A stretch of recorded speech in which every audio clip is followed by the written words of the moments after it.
वही बड़ी खबर बिजनौर से आ रही है, जहां पर ब्लॉक जलीलपुर के सुजातपुर खादर में वन विभाग के कर्मचारियों के साथ दबंगों ने मारपीट की है। आपको बता दें कि राज्य सरकार द्वारा सरकारी भूमि को कब्जा मुक्त करा लिया गया है। इसके साथ ही इसको लेकर सत्ता के नशे में चूर भाजपा नेता ने दर्जनों लोगों के साथ मिलकर चौकीदारों से मारपीट की।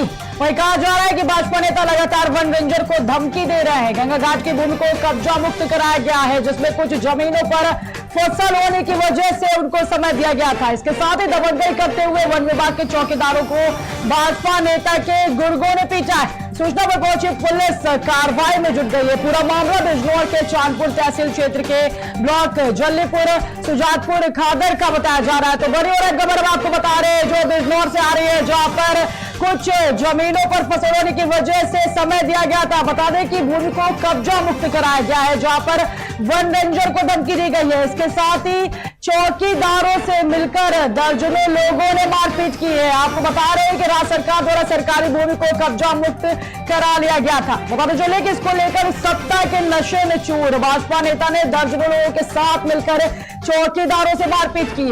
वही कहा जा रहा है कि भाजपा नेता लगातार वन रेंजर को धमकी दे रहे हैं। गंगा घाट की भूमि को कब्जा मुक्त कराया जा चुका है, जिसमें कुछ जमीनों पर फसल होने की वजह से उनको समय दिया गया था। आपको बता दें कि दबंगई करते हुए वन विभाग के चौकीदारों को भाजपा नेता के गुर्गों ने पीटा है। वही सूचना पर पहुंचे पुलिस कार्रवाई में जुटी हुई है। यह पूरा मामला बिजनौर के चांदपुर तहसील क्षेत्र के ब्लॉक जलीलपुर सुजातपुर खादर का जो है वो बताया जा रहा है। तो इसमें समय आपको बड़ी और अंकुर बता रहे हैं जो कि बिजनौर से आ रही है। आपको बता दें कि भूमि को कब्जा मुक्त कराने पहुंचे थे, जहां पर उनके साथ मारपीट हुई है। ब्लॉक जलीलपुर के सुजातपुर खादर में वन विभाग के कर्मचारियों के साथ दबंगों ने मारपीट के साथ ही की। इसी खबर से जुड़ी तमाम जानकारी के साथ हमारे साथ जुड़ चुके हमारे संवाददाता रईस अहमद। जी रईस, आवाज आ रही है आपको?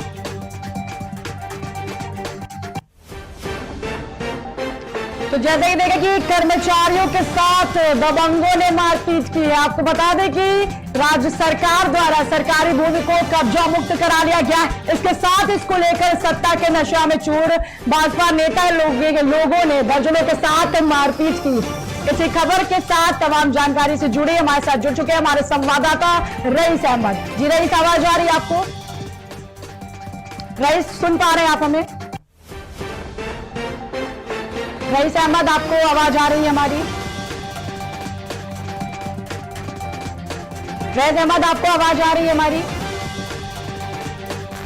जी आ रही है मैम। जी रईस, मैं ये जानना चाहूंगी कि जो वन विभाग के कर्मचारियों के साथ दबंगों ने मारपीट की है, तो क्या कुछ मामला है, इसकी पूरी जानकारी दे दीजिए।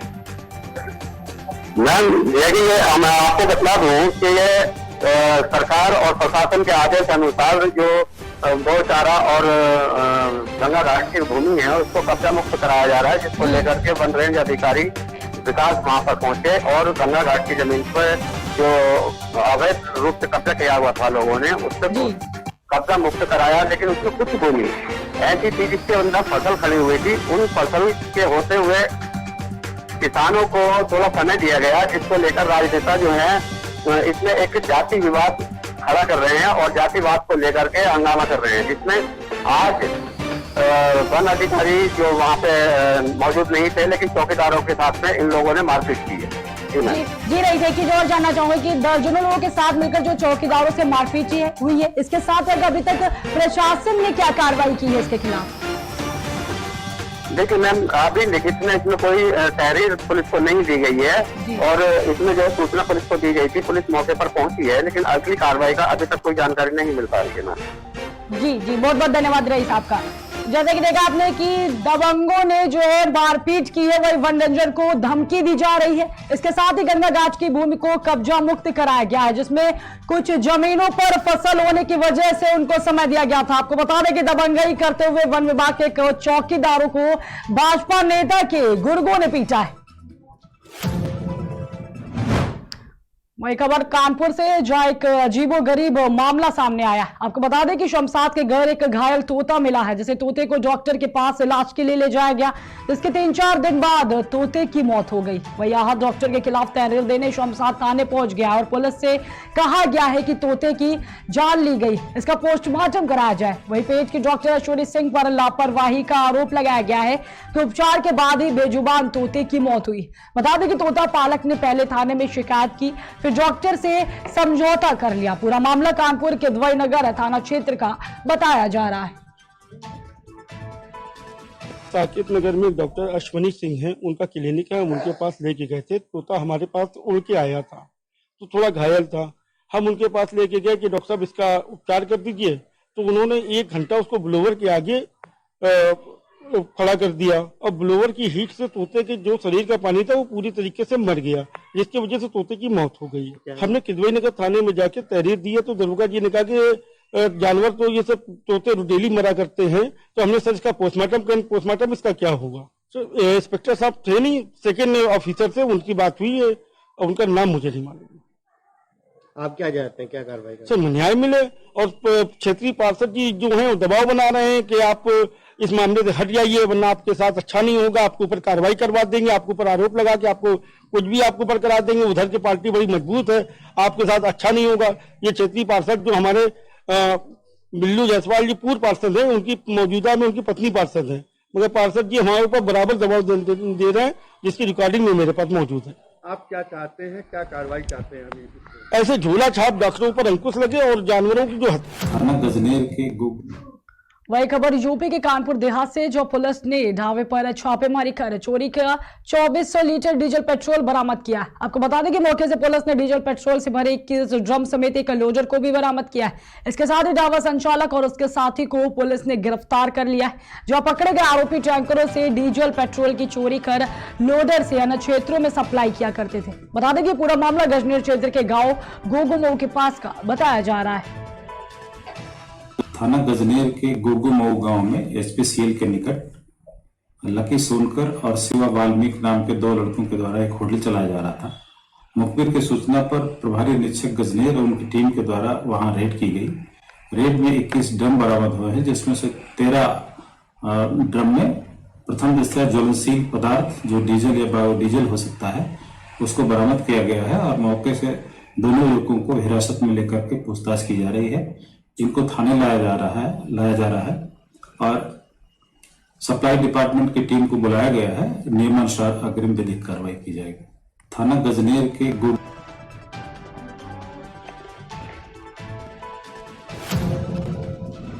वही खबर झारखंड के कोडरमा से, जो ज्ञान भारती +2 विद्यालय में विदाई समारोह का आयोजन किया गया। बता दें कि जयनगर प्रखंड के परसाबाद रेलवे स्टेशन रोड स्थित ज्ञान भारती +2 उच्च विद्यालय में 63 छात्र छात्राओं की विदाई मैट्रिक परीक्षा को लेकर की गई।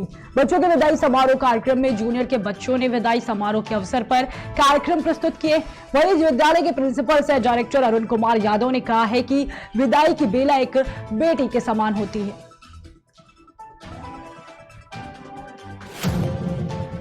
और झारखंड के बोकारो से, जो बोकारो जिले के थाना बालीडीह क्षेत्र एरिया में पत्नी ने अपने प्रेमी के साथ मिलकर अपने पति की हत्या कर दी। बता दें कि एक और झूठा केस कर पुलिस को भरमाने की कोशिश करती रही, लेकिन पुलिस ने मामले को दर खोल कर रख दिया। दोनों प्रेमी और प्रेमिका को गिरफ्तार कर सलाखों के पीछे भेजने का काम किया है। इसके साथ ही पुलिस अधीक्षक एवं पुलिस उपाध्यक्ष के निर्देशानुसार सह थाना प्रभारी बालीडीह के नेतृत्व में एक टीम का गठन किया गया। इसके साथ ही कांड का उद्भेदन हेतु लगातार तकनीकी शाखा का सहयोग लिया गया। आपको बता दें कि दोनों अभियुक्तों में करीब 4 वर्ष पहले से प्रेम प्रसंग चल रहा था, जिसके कारण दोनों ने मिलकर विनोद हेम्ब्रम की हत्या कर दी।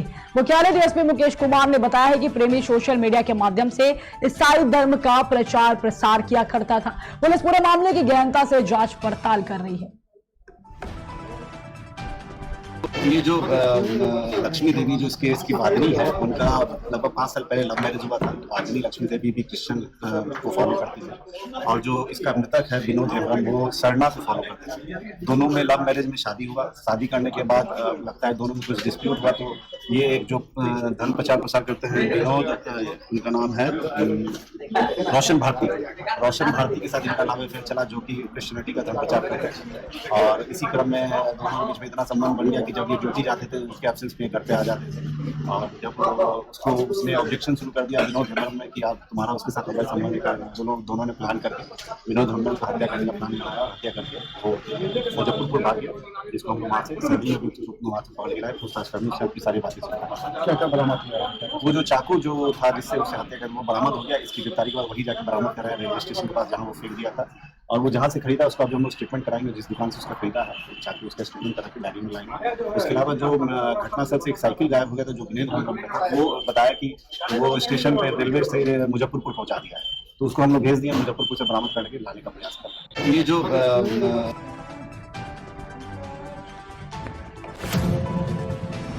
वही खबर यूपी के बहराइच से, जो अपनी मांगों को लेकर विद्युत कर्मचारी विरोध प्रदर्शन कर रहे हैं। आपको बता दें कि दूसरी ओर सरकार मनाने के सारे प्रयास कर रही है। इसके साथ ही कई राउंड में वार्ता करने के बाद भी अभी तक विफल है।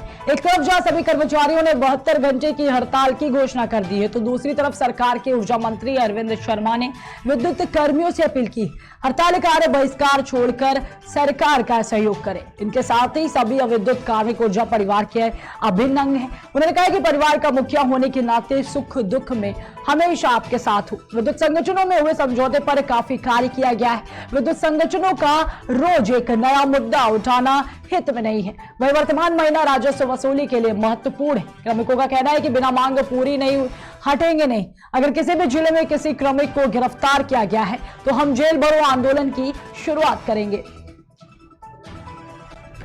विद्युत विभाग की जो प्रस्तावित हड़ताल जो 16 तारीख की रात्रि 10 बजे से है, 72 घंटे का इनका सांकेतिक हड़ताल है, उसको दृष्टिगत रखते हुए जनपद स्तर पर एक बृहद बैठक अभी हम लोगों ने आयोजित की है और जिसमें हम लोगों ने ये प्रयास किया है कि संवाद स्थापित करते हुए ऐसे कर्मचारी जो स्ट्राइक पर जाने का आह्वान किए हैं उनको मोटिवेट किया जाए, क्योंकि ये जो इनकी समस्याएं हैं वो उत्तर प्रदेश स्तर पर इनका समाधान है और शासन स्तर पर माननीय मुख्य सचिव महोदय, माननीय ऊर्जा मंत्री जी और मुख्यमंत्री जी संवेदनशीलता के साथ जो इनकी समस्याएं जिनका निराकरण किया जा सकता है उस पर विचार कर रही हैं। यहाँ हम लोगों ने पूरी व्यापक कार्य योजना बनाई है जिसमें विद्युत केंद्रों की सुरक्षा, विद्युत का संचालन और आपूर्ति किस प्रकार सुनिश्चित किया जाए, इस पर यहाँ एक विस्तृत बैठक हुई है। बैठक के साथ साथ एक विस्तृत आदेश भी निर्गत किए गए हैं और मैं जनता से यही अपील करना चाहूँगा, क्योंकि विद्युत आपूर्ति एक बहुत बड़ा विषय है, इसलिए संयम के साथ प्रशासन का सहयोग करें। और वैसे हम लोगों का ये प्रयास रहेगा कि कोई भी आवश्यक सेवाएं यथा जैसे अस्पताल जहाँ पर बच्चों बड़ों सभी बुजुर्गों का इलाज होता है उसको बाधित ना होने दिया जाए और अन्य महत्वपूर्ण चीज़ें पानी की आपूर्ति सुनिश्चित कराई जाए, इन सब पर विशेष ध्यान दिया जाएगा। लेकिन कहीं फिर भी विद्युत आपूर्ति प्रभावित होती है तो संयम से प्रशासन का सहयोग दे। प्रशासन विद्युत आपूर्ति बहाल करने में पूरी परिश्रम के साथ उसको रेस्टोर कराए। सबसे ज़्यादा कंसर्न जो व्यक्त की जाती है वो सबोटेज एक्टिविटी को लेकर से किया जाता है। तो इसके लिए जो विद्युत विभाग द्वारा जो उनके संवेदनशील स्थानों की सूची प्रदान की गई है हमें, उसके अनुसार हमने ड्यूटियां लगाई हैं और हमारे जिलाधिकारी द्वारा संयुक्त रूप से जो कर्मचारी नेता है उनसे वार्ता की गई है और एक सहमति इस मामले में व्यक्त हुए, जो एक कंसेंसस बना है कि किसी भी प्रकार से ये जो हड़ताल है वो किसी के लाइफ थ्रेटनिंग सिचुएशन तक ना जाने पाए और हम अपनी तरफ से पूरी तरीके से तैयार हैं कि किसी भी प्रकार से यदि कोई सबोटेज एक्टिविटी होती है या सरकारी संपत्ति को नुकसान पहुंचाते हैं या आम जनजीवन बाधित करने का प्रयास किया जाता है तो फिर उसके लिए जो कानूनी धाराएं हैं उनके अंतर्गत कार्रवाई की जाए। सरकार से जो हड़ताल के कर्मचारी हैं उनके लिए भी कंसर्न है और कई बार जो अराजकता का माहौल देख करके जो अन्य असामाजिक तत्व हैं वो भी अगर कुछ बदमाशी कई बार करने का प्रयास करते हैं या कई बार अलग दिशा में लोगों को भड़काने का कार्य करते हैं, तो उस पर भी हम लोग नज़र बनाए हुए हैं। आपके माध्यम से सभी लोगों से यही अपील है कि धैर्य बनाए रखें और निश्चित रूप से प्रशासन आपके लिए पूरी तरीके से तत्पर है और हम जो है इससे निपटने में सक्षम हैं। पूरे उत्तर प्रदेश में आज रात 10 बजे से विद्युत कर्मचारी सांकेतिक हड़ताल करने जा रहे हैं। इसको देखते हुए प्रशासन भी पूरी तरह से अलर्ट दिख रहा है।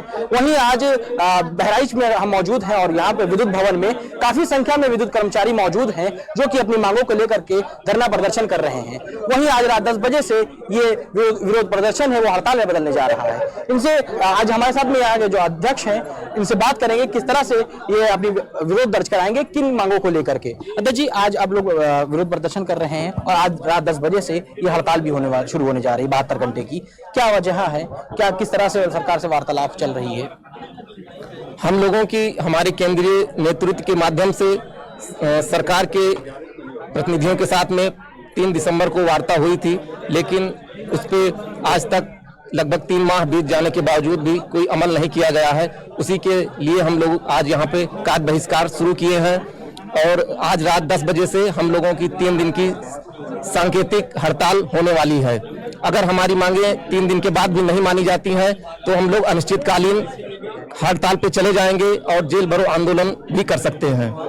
किस तरह से अभी तक की सरकार से आप लोगों की बात चल रही है, किस तरह से आश्वासन दिए जा रहे हैं? अभी तक आश्वासन मात्र हम लोगों की मांगों को लेके मात्र आश्वासन ही दिया जा रहा है कि जांच समिति बनाई जाएगी, उसमें आप लोगों की मांगों को हल करा जाएगा, लेकिन हम लोग अब आश्वासन पे नहीं मानेंगे। हम लोगों को सीधे पर एक बृहद बैठक अभी हम लोगों ने। वही खबर पन्ना से, जो जनपद पंचायत गुनौर में दिव्यांगों को सुविधा देने के लिए शिविर लगाया गया। आपको बता दें कि शिविर की व्यवस्थाओं पर नजर डाले तो दिव्यांगों की दशा देखते ही बनती। इसके साथ ही दिव्यांगों को पानी पीने तक की व्यवस्था नहीं, जमीन में लेटने को दूर दराज से आए दिव्यांग काफी मजबूर हैं।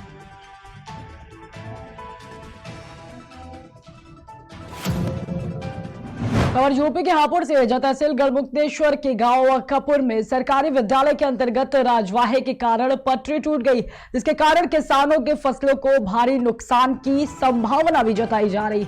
तो वही गेहूं, आलू और सरसों की फसल भी किसानों को रुला सकती है। आपको बता दें कि स्कूल जाने वाले बच्चों को भी समस्याओं का सामना करना पड़ सकता है।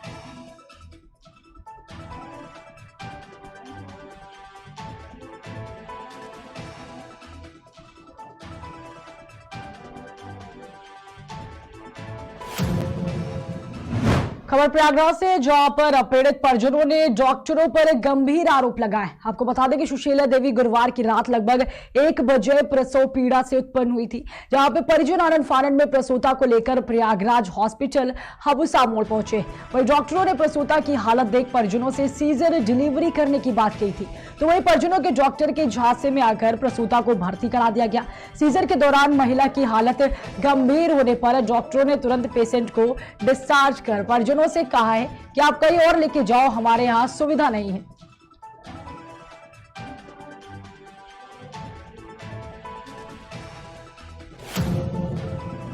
खबर बदायूं से, जो आसफपुर रेलवे स्टेशन से लगभग 1 किलोमीटर दूर बरेली दिशा में एक व्यक्ति की पूर्णगिर जनशताब्दी एक्सप्रेस से संदिग्ध परिस्थितियों में कटकर मौत हो गई। वही लोगों ने बताया कि मृतक आसफपुर में राम बहादुर जाटो के यहाँ अपनी बहन के घर रिश्तेदारी में आया था।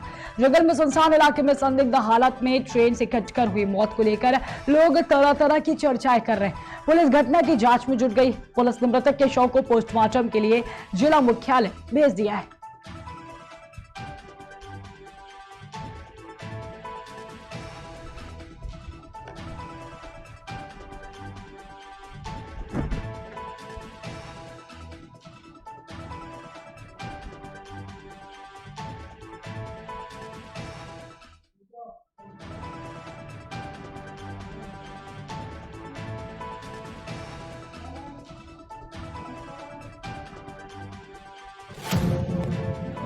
वही खबर प्रयागराज से, जहां पर पीड़ित परिजनों ने डॉक्टरों पर गंभीर आरोप लगाए। आपको बता दें कि सुशीला देवी गुरुवार की रात लगभग 1 बजे प्रसव पीड़ा उत्पन्न हुई। वहीं परिजन आनंद फानन में प्रसूता को लेकर प्रयागराज हॉस्पिटल हबुसा मोड़ पहुंचे, जहां डॉक्टरों ने प्रसूता की हालत देख परिजनों से सीजर डिलीवरी करने की बात कही। तो वही परिजनों डॉक्टर के जांच में आकर प्रसूता को भर्ती करा दिया गया। सीजर के दौरान महिला की हालत गंभीर होने पर डॉक्टरों ने तुरंत पेशेंट को डिस्चार्ज कर परिजनों से कहा है कि आप कहीं और लेके जाओ, हमारे यहाँ सुविधा नहीं। मजबूर परिजन आनंद फानन में मरीज को लेकर गामा अस्पताल पहुंचे, जहां पर काफी मिन्नतें करने के बाद अस्पताल के डॉक्टरों ने इलाज शुरू किया। वही इलाज के दौरान प्रसूता की मौत हो गई। इसके बाद परिजनों ने जमकर हंगामा भी काटा है। जैसे मामले पर प्रयागराज हॉस्पिटल के डॉक्टर से बात की गई तो पहले उन्होंने साफ तौर पर इनकार कर दिया, उसके बाद खुद कबूल किया कि मरीज की हालत इतनी गंभीर हो गई थी कि हमारे बस की बात ही नहीं थी और हमारे पास इतनी सुविधाएं भी नहीं थी। अब सवाल यह उठता है कि स्वास्थ्य मंत्री डॉक्टर ब्रजेश पाठक हमेशा स्वास्थ्य व्यवस्था को लेकर हर जिले का दौरा करते हैं, लेकिन प्राइवेट हॉस्पिटल के डॉक्टर पूरी तरह से लापरवाह और बेपरवाह बने हुए। अब देखने वाली बात होगी कि मुख्य चिकित्सा अधिकारी प्रयागराज ऐसे लापरवाह डॉक्टर पर आखिर किस तरह की कार्रवाई करते हैं। हमारी सगी भाभी थी सुशीला यादव, हमारे भाई वीरेंद्र कुमार यादव, हमारे भाभी की डिलीवरी थी। रात में 1 बजे उन्हें प्रसव पीड़ा हुआ। उसके बाद हमारे भाई साहब ने लेके आए यहाँ प्रयागराज हॉस्पिटल हबुसा मोड़। वहाँ डॉक्टरों ने कहा ठीक है एडमिट कर दो, इतना पैसा लगेगा जो है हम ठीक कर देंगे। डॉक्टर साहब ने क्या किया, ऑपरेशन करके फिर तुरंत उन्होंने ऑपरेशन करके उनको चीरा लगा करके फिर सील करके उन्होंने कहा कि यहाँ से ले जाओ, हमारे बस की बात नहीं है, हम कुछ नहीं कर पाएंगे इसमें। उन्होंने तुरंत निकाल बाहर कर दिया। जहाँ एडमिट किए थे वो प्रयागराज हॉस्पिटल हनुमान हबुसा मोड़ नहीं, हॉस्पिटल में मृत्यु नहीं। उन्होंने चीड़ा लगा करके फिर सील करके दे दिया। उन्होंने ले जाओ, यहाँ से ले जाओ, मेरे बस की बात नहीं, मेरे पास वेंटिलेटर है, मेरे पास कोई सुविधा नहीं, हम कुछ कर नहीं सकते। तो हम लोगों ने किसी तरीके से मुसीबत से ले आए यहाँ गामा हॉस्पिटल। उन्होंने डॉक्टर साहब से फिर मिले, डॉक्टर साहब ने जवाब दे दिया था। फिर भी हमने उनसे रिक्वेस्ट किया, किसी तरीके से डॉक्टर साहब ने एडमिट किया। डॉक्टर साहब ने भरपूर पूरी कोशिश किया। गामा हॉस्पिटल के जितने भी डॉक्टर साहब है वो लोग बेकसूर हैं, उन लोगों ने भरपूर कोशिश की, बहुत एकदम सर चोटी पूरी एकदम पूरी कोशिश लगा दी, लेकिन उन लोगों ने भगवान को उठाने से सफलता नहीं मिली। इसकी कमी किसको मानते हैं? कमी प्रयागराज हॉस्पिटल के जो ऑपरेशन करके सील करके दे दिए हमें। इनके ऊपर क्या चाहते हैं? अब जो कार्रवाई हो, उचित जो कानूनी कार्रवाई हो उनके खिलाफ हो और अधिक कड़ी से कड़ी कार्रवाई, ताकि और किसी के साथ वो ना कर सके। तो अपनी भतीजी को प्रयागराज हॉस्पिटल में लेकर गए हमारे रिश्तेदार जो है, वो लोग वहाँ पर जो है ऑपरेशन उनका कर दिए जो है गलत तरीके से। जो है किस चीज का ऑपरेशन था? डिलीवरी की, बच्चा पैदा होना था जो है। उनको क्या पता, हम मतलब कि हम लोग क्या पता जो है कि हाँ कितना खून है कितना नहीं। ऑपरेशन करने के बाद उन्होंने बताया कि हाँ दिक्कत है जो है, तब वहाँ से जो है उन्होंने वो करके किए थे। हाँ गामा हॉस्पिटल में लेकर आए जो है। मतलब ऑपरेशन के बाद उन्होंने बताया कि हमारे यहाँ सुविधा नहीं है। हाँ ऑपरेशन के बाद उन्होंने जवाब दिए जो है, ऑपरेशन करने के बाद जो है। तो आपकी भतीजी की हालत इस समय क्या है? वो तो मतलब इंस्पायर हो गई जो है। मतलब आप प्रयाग हॉस्पिटल के हाँ प्रयाग हॉस्पिटल नहीं, जहाँ पर उनको बताना चाहिए हाँ ये पोजीशन में क्या है क्या नहीं है जो है, कितना खून है कितना नहीं। जी डॉक्टर की लापरवाही की वजह से हुआ जो है। क्या चाहते हैं लापरवाह डॉक्टरों के खिलाफ आप इस तरीके के एक्शन चाहते हैं? अरे उनके खिलाफ कानूनी कार्रवाई की जाए जो है। इसी खबर से जुड़ी तमाम जानकारी के साथ हमारे साथ जुड़ चुके हैं हमारे संवाददाता कमलेश जी। कमलेश आवाज आ रही है आपको?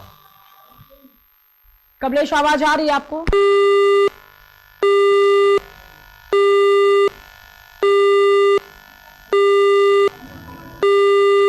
तो जैसे कि डॉक्टर के जांच में आकर प्रसूता को एक जगह पर भर्ती कराया गया था। सीजर के दौरान महिला की हालत गंभीर होने पर डॉक्टरों ने पेशेंट को डिस्चार्ज कर परिजनों से कहा कि आप कहीं और लेकर जाओ, हमारे यहाँ सुविधा ही नहीं। मजबूर परिजन आनंद फानन में मरीज को लेकर गामा अस्पताल पहुंचे, जहां पर काफी मिन्नतें करने के बाद अस्पताल के डॉक्टरों ने इलाज शुरू किया। वह इलाज के दौरान प्रसूता की मौत हो गई, जिसके बाद परिजनों ने जमकर हंगामा भी काटा है। इस मामले पर प्रयागराज अस्पताल के डॉक्टरों से भी बात की गई, उन्होंने साफ तौर पर इससे इनकार कर दिया गया। इसी खबर से जुड़ी तमाम जानकारी के साथ हमारे साथ जुड़ चुके हैं हमारे संवाददाता कमलेश गुप्ता जी। कमलेश गुप्ता आवाज आ रही है आपको? जी आवाज आ रही है। जी कमलेश, मैं ये जानना चाहूंगी जो प्रसूता की मौत का मामला सामने आया है कि सीजर ऑपरेशन के दौरान उसकी मौत हो गई, तो ये पूरा मामला क्या है, इसकी जानकारी है कुछ आपके पास में?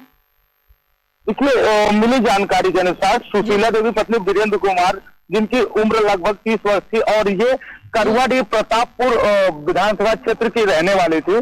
तो इनका जब प्रसव होने वाला था उसी दौरान जब इनको पीड़ा उठी तो इनके परिजन इनको यहाँ प्रयागराज हॉस्पिटल हबूसा मोड़ लेके आए। यहाँ पे जब लाने के बाद डॉक्टर ने इन्हें तुरंत एडमिट कर लिया और एडमिट करने के बाद ऑपरेशन की तैयारी करके ऑपरेशन थिएटर में ले गए। ऑपरेशन थिएटर में चीरा लगाने के बाद जब कुछ चीजें बाहर आई जिसको लेके इनको लगा कि अब हमारे बस की बात नहीं है, तो आनंद फानंद में डॉक्टरों ने टाँके लगाकर और परिजनों को सौंप दिया और कहा कि इन्हें कहीं और ले जाइए, हमारे यहाँ इसकी कोई सुविधा नहीं है। जबकि अगर देखा जाए तो इनकी इतनी बड़ी लापरवाही है कि जब आपके यहाँ सुविधा नहीं है उसके बाद भी डॉक्टर मरीजों को एडमिट करके और क्या कहते हैं उनका ये जो ऑपरेशन है उस तरीके से ऑपरेशन कर रहे हैं। इनके यहाँ कोई भी व्यवस्था नहीं है। जब डॉक्टर से बात किया गया कि आपके यहाँ सर्जन कौन है और एनेस्थीसिया कौन है तो उनको यह नाम बताया गया डॉक्टर द्वारा, लेकिन जब उनका कॉन्टेक्ट नंबर मांगा गया और उनसे संपर्क करने की कोशिश की गई तो डॉक्टर ने साफ तौर पे संपर्क करवाने या नंबर देने से इनकार कर दिया। जी कमलेश, एक चीज और जानना चाहूंगी कि अस्पताल के जो लोग हैं, मरीज की हालत इतनी नाजुक होने के बावजूद भी उन्होंने ये कहा कि उसकी हालत ज्यादा गंभीर थी और उनके बस की बात नहीं है, और उन्होंने ये भी कहा कि उनके पास सुविधाएं नहीं थी। वहीं पर हम ये पूछना चाहते हैं आपसे कि स्वास्थ्य मंत्री डॉक्टर जो ब्रजेश पाठक हैं वो स्वास्थ्य व्यवस्था को लेकर हर जिले का दौरा करता रहते हैं, लेकिन प्राइवेट अस्पताल के डॉक्टर पूरी तरह से जो लापरवाही दिखा रहे हैं, इस पर क्या कुछ कहना चाहते हैं आप? देखिए मैम, साफ तौर पर जाहिर है कि प्रयागराज जनपद में कुछ इस तरीके के अस्पताल ज्यादा चल रहे हैं जहां आए दिन ऐसी घटनाएं होती रहती हैं। बीते दिनों प्रतापपुर क्षेत्र के ही एक हॉस्पिटल में ऐसी घटना सामने आई थी। तमाम प्रकार के ऐसे हॉस्पिटल चल रहे हैं जिनमें आए दिन ऐसी घटनाएं होती रहती हैं और जो इसमें चिकित्सा विभाग के उच्च अधिकारी हैं वो इस पर कोई भी कार्रवाई नहीं करते, जिसके चलते डॉक्टर मनबड़ हो गया। अगर देखा जाए तो अगर क्षेत्र में जांच कराई जाए सही ढंग से तो यहाँ पे आपको इतने कुछ अस्पताल ऐसे भी मिलेंगे जिनका ना ही रजिस्ट्रेशन है, ना ही लाइसेंस है और ना डिग्री धारक डॉक्टर है, उसके बाद भी वो धड़ल्ले से अस्पताल चला रहे हैं। उनके यहाँ कोई व्यवस्था न होने के बाद भी वो सीजर ऑपरेशन करने में जरा भी नहीं हिचकिचाते, जिसकी वजह से आए दिन ऐसे हादसे देखने को मिलते हैं। जी कमलेश, ये बताइए कि क्या ये जो मामला है ये मुख्य चिकित्सा अधिकारी के संज्ञान में आया है, और अगर आया है तो अभी तक इसको लेकर इस पर क्या कार्रवाई की गई? देखिए, दरअसल मुख्य चिकित्सा अधिकारी से संपर्क नहीं हो पाया था, लेकिन जो संबंधित चिकित्सा अधिकारी हैं, सामुदायिक स्वास्थ्य केंद्र कोटवा बनी के जो अधीक्षक है उनसे संपर्क किया गया तो उन्होंने साफ तौर पे कहा कि देखिए अभी तक हमारे संज्ञान में यह मामला नहीं था और अभी हमारे संज्ञान में यह मामला आया हुआ है। जब तक पीड़ित से आप लिखित तहरीर नहीं दिलवाएंगे तब तक हम इस पे कोई भी कार्रवाई करने में बाध्य हैं। जबकि देखा जाए तो पीड़ित परिवार जिसके यहाँ कोई डेथ होती है, कोई कैजुअलिटी होती है, वो इस स्थिति में नहीं रहता कि किसी को एप्लीकेशन या फिर अन्य चीजें की जाए। और इसके बाद भी ये लगातार इन चीजों पे बात रखते हैं जो संबंधित अधिकारी, इसीलिए इस चीज पे बात रखते हैं कि वो जो परिजन हैं जिनके यहाँ डेथ कैजुअलिटी हुई है वो इस स्थिति में नहीं है और वो लोग ऐसा करेंगे भी नहीं, जिसको लेकर ये फायदा उठा लेते हैं और सब मिली भगत सब जो संबंधित अधिकारियों से है उनके मिली भगत से ये सारे अवैध तरीके से हॉस्पिटल चलाए जा रहे हैं। जी बहुत बहुत धन्यवाद कमलेश आपका। तो जैसे कि देखा आपने कि पीड़ित परिजनों ने डॉक्टरों पर गंभीर आरोप लगाए हैं। उन्होंने कहा है कि सुशीला देवी गुरुवार की रात में लगभग 1 बजे उनको प्रसव पीड़ा हुई थी। वही परिजन आनंद फानंद में प्रसूता को लेकर प्रयागराज अस्पताल हबूसा मोड़ पहुंचे थे, जहां डॉक्टरों ने प्रसूता की हालत देखकर परिजनों से सीजर डिलीवरी करने की बात कही थी। तो परिजनों डॉक्टर के जांच में आकर प्रसूता को वहां पर भर्ती करा दिया गया था। तो बड़ी खबर उन्नाव से आ रही है, जहां पर उन्नाव स्टेशन रोड के पास फिर से अमृत योजना जो है वो फेल होती दिखाई दे रही है। आपको बता दें कि जगह जगह पाइपलाइन फूटी हुई, रोडों पर पानी भर गया है, जिससे लोगों को काफी दिक्कतों का सामना करना पड़ रहा है। यह पूरा मामला उन्नाव सदर के स्टेशन रोड के पास का बताया जा रहा है। तो बड़ी और अंत पर उन्नाव से जो आपको बता रहे हैं कि उन्नाव स्टेशन रोड के पास से जो अमृत योजना है वो एक बार फिर से फेल होती दिखाई दे रही है। आपको बता दें कि जगह जगह पर पाइपलाइन जो है वो फूटी हुई और रोडों पर पानी भरा हुआ है, जिससे लोगों को काफी परेशानियों का सामना करना पड़ रहा है। वही पूरा मामला उन्नाव सदर के स्टेशन रोड के पास का बताया जा रहा है। फिलहाल की खबरों में इतना ही, रुकते हैं एक छोटे से ब्रेक के लिए।